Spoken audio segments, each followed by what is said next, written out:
Vatikan, dan Lateran. Basilika Santo Petrus yang megah, lapangannya dikelilingi bangunan berpilar dan gereja berkubah menjadi ikon gereja Katolik. Dan banyak umat Katolik mengira inilah gereja Katedral Roma, tempat kediaman kursi uskup Roma yang menjadi pemimpin gereja Katolik seluruh dunia. Banyak umat Katolik kaget ketika mengetahui bukan Basilika Santo Petrus yang menjadi pusat persatuan umat Katolik, tapi Basilika Santo Yohanes Lateran. Mari kita ikuti seri ensiklopedi Katolik ini yang membahas mengapa Basilika Lateran yang menjadi pusat persatuan gereja Katolik sedunia. Ensiklopedi Katolik. Catholic Credo Channel. Vatikan, dan Lateran. Basilika Santo Yohanes Lateran adalah gereja utama dari Keuskupan Roma, tempat di mana uskup Roma atau pemimpin seluruh gereja sedunia atau paus tinggal. Terukir di gereja tersebut agar semua orang dapat melihatnya adalah kata-kata dalam bahasa Latin, Omnium Urbis et Orbis Ecclesianum Mater et Caput, yang berarti ibu dan kepala semua gereja di kota dan di dunia. Gereja ini menjadi gereja khusus yang begitu penting bagi iman Katolik kita, bahkan ditetapkan sebagai gereja induk, bahkan memiliki hari khusus merayakan pesta pemberkatan gereja Basilika Lateran tanggal 9 Desember. Semenjak zaman para rasul sudah ada tempat berkumpul untuk merayakan Ekaristi serta mendengarkan sabda Tuhan. Namun karena umat saat itu sering mengalami pengejaran dan penganiayaan, maka gereja-gereja pada waktu itu hanyalah berupa sebuah ruangan dalam rumah-rumah tinggal orang Kristen. Bahkan selama penganiayaan perayaan Ekaristi dan semua kegiatan ibadah diadakan di katakombe, yaitu kuburan bawah tanah di luar kota. Keadaan berubah ketika Kaisar Konstantinus bertobat dan menjadi pengikut Kristus. Dia umumkan Maklumat Milano tahun 303 dan memusatkan perhatian pada pembangunan gereja-gereja. Dan ini menjadi sejarah penting bagi iman Kristen, di mana tempat ibadah Kristen bisa didirikan dan umat bisa beribadah dengan bebas. Semenjak abad pertama, di Roma ada istana milik Plautius Lateranus, dan selama berabad-abad dikenal sebagai Istana Lateran. Kaisar Nero menyita istana ini menjadi milik Kaisar Roma, dan awal abad keempat, istana ini menjadi milik Kaisar Konstantin Agung. Setelah pertobatannya dan meyakini kalau kebesaran militer dan politiknya adalah pemberian Tuhan, maka ia membangun gereja-gereja. Dan pada tahun 312 ia berikan Istana Lateran kepada Paus Militades, dan sejak saat itu Istana Lateran menjadi kediaman uskup Roma, pemimpin gereja sedunia. Istana Lateran dibangun gereja Lateran dan menjadi tempat eksklusif bagi orang Katolik, karena secara arsitektur melebihi bangunan-bangunan tempat ibadah pagan yang ada saat itu. Ini menjadi sejarah penting bagi iman Kristen. Basilika Lateran yang merupakan gereja pertama yang dibangun, menjadi Basilika Agung yang pertama, yang melambangkan kemerdekaan dan perdamaian dalam kehidupan iman umat Katolik. Kemerdekaan dan kemenangan setelah 3 abad lebih berada dalam penganiayaan kaisar-kaisar Romawi yang kafir. Catholic Credo Channel. Meskipun sekarang Sri Paus berdomisili di dalam Vatikan dan lebih sering memimpin ritual misa di Basilika Santo Petrus, tapi gereja Basilika Lateran ini terdaftar secara resmi sebagai katedral untuk Uskup Agung Roma sudah sejak awal abad keempat. Sedangkan Basilika Santo Petrus dibangun sesudahnya, yaitu tahun 325. Basilika Santo Petrus adalah mahakarya arsitektur Renaissance dan gereja Katolik terbesar di dunia dengan daya tampung mencapai 60.000 orang, dan luasnya 33.000 meter persegi ini. Basilika Santo Petrus didirikan di atas makam Santo Petrus yang adalah paus pertama, dan menjadi makam para paus lainnya.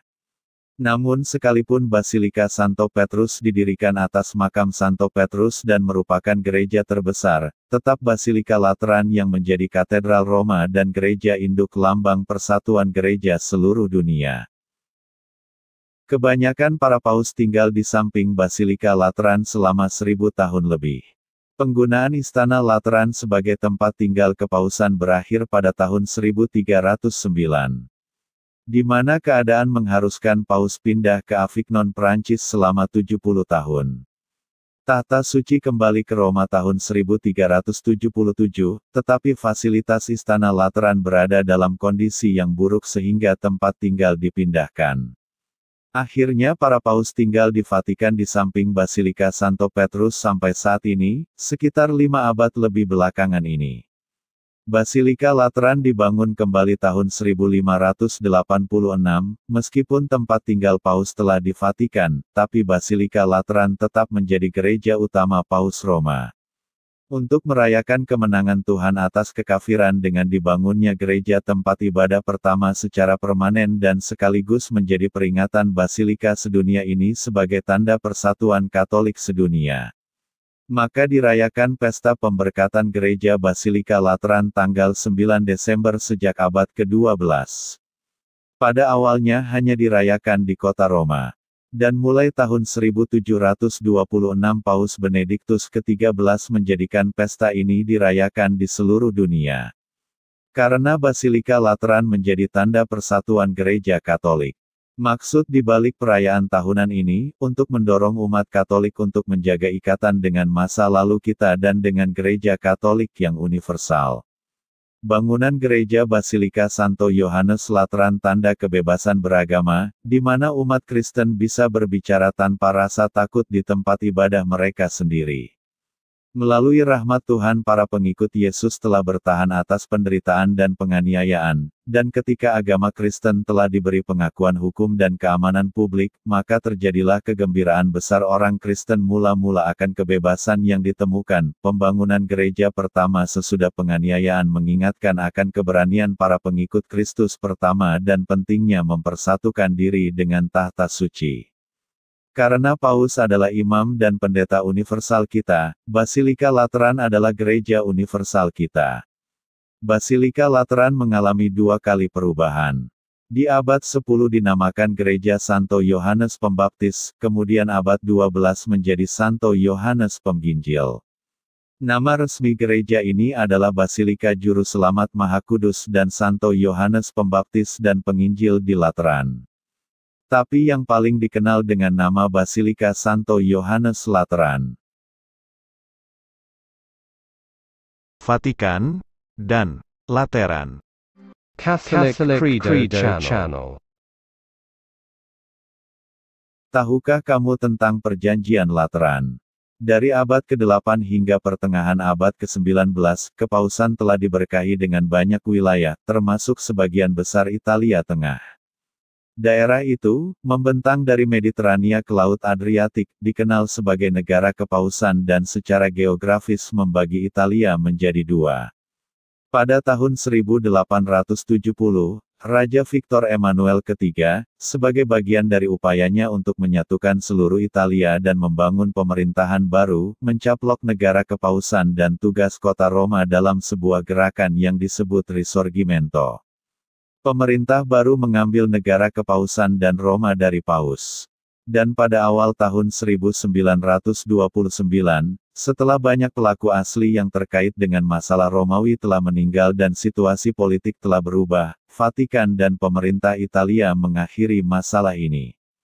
Paus Pius ke-11 mengakui kerajaan Italia dengan kota Roma sebagai ibu kotanya dan secara resmi menyerahkan negara kepausan kepada pemerintah. Pemerintah setuju untuk menyatakan Vatikan sebagai negara berdaulat dengan kepolisian, kantor pos, surat kabar dan stasiun radio sendiri. Kepausan akan memiliki kota Vatikan dan semua istana dan gereja termasuk milik ekstrateritorial seperti Basilika Santo Yohanes Lateran dan rumah musim panas Paus Castel Gandolfo. Konsesi lain termasuk pembayaran finansial ke Vatikan untuk aneksasi negara kepausan. Dan pemerintah setuju bahwa gereja Katolik akan diidentifikasi sebagai gereja negara Italia. Perjanjian ini ditandatangani di Istana Lateran pada tanggal 11 Februari tahun 1929. Tahta suci sekarang menjadi negara nasional, merdeka dari Italia, dengan kepala negara Paus, pemerintahan, dan gerejanya sendiri. Perjanjian Lateran adalah kesepakatan baru antara Takhta Suci dan pemerintah Italia pada bulan Juni tahun 1985. Semoga video ini bisa membuka wawasan kita akan Gereja Katolik dengan kekayaan iman dan sejarahnya. Secara khusus kita yang selama ini hanya mengetahui tentang Vatikan dan Basilika Santo Petrus, tidak melupakan Basilika Lateran yang sebelumnya berabad-abad jadi pusat umat Kristen sedunia, bahkan sampai saat ini Gereja Katolik secara resmi tetap menjadikan Basilika Lateran sebagai gereja induk Gereja Katolik. Jangan lupa subscribe, share, dan hidupkan lonceng.